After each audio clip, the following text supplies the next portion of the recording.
Dan Willis here, and we're talking about how to remove a judgment from your credit report and 3 strategies. So, first and foremost, you can vacate a judgment. You're going to have to, or you're going to be required to go down to your courthouse and file a motion to vacate that judgment. Now, in your motion to vacate, you're going to have to include a reason, such as it's not your account. Yes, people have been sued. The wrong person has been sued and found responsible and guilty for a debt that wasn't even theirs. You weren't properly notified about your court date, the debt was past the statute of limitations, etc. The point is, you need to have a good, valid reason. If the judge reviews this, or when the judge reviews your motion, rather, and if he agrees with you, then he will vacate the judgment. It is a lot like filing an appeal for a criminal court case, but thankfully we're not facing prison with this. So this second strategy is to actually settle a judgment debt. First and foremost, there's 2 big points here: is negotiate to always pay less. You'll be paying that creditor faster, sooner, and earlier, plus they'll actually be getting paid, so they'll be very likely to accept a lesser amount.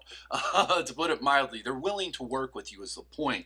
The other thing is, in exchange for your payment, and this is mission critical, in exchange for your payment, you must get them agree to stop reporting your account information to all 3 of the credit bureaus.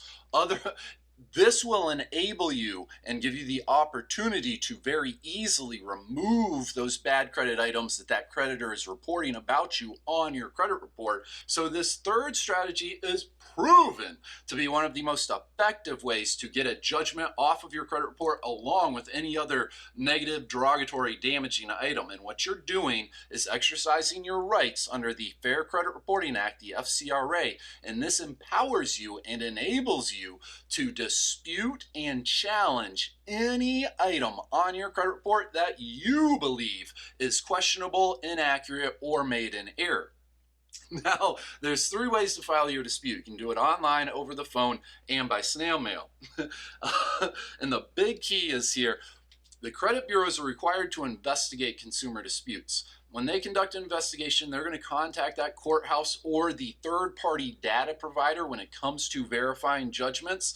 And in all likelihood, the judgment is not going to be verified. The vast majority of credit bureau investigations result in the removal of an item from consumers' credit reports because it's not verified. You see, if that judgment is not verified, then in accordance with the FCRA, it must be removed from your credit report. However, the big challenge is to get the credit bureaus to actually investigate your dispute. There's been a lot of recent media attention paid to this issue.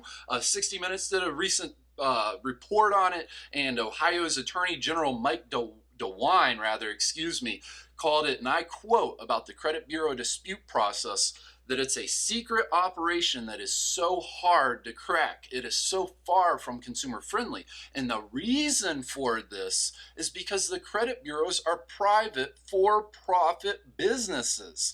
They only spend money when they investigate consumer disputes.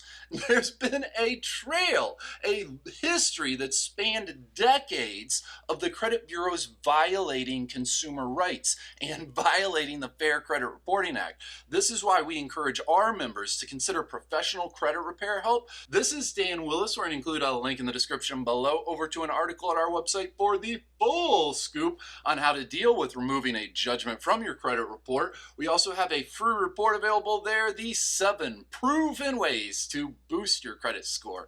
Have a fantastic day. Please subscribe and join our congregation, and looking forward to talking to you again here soon.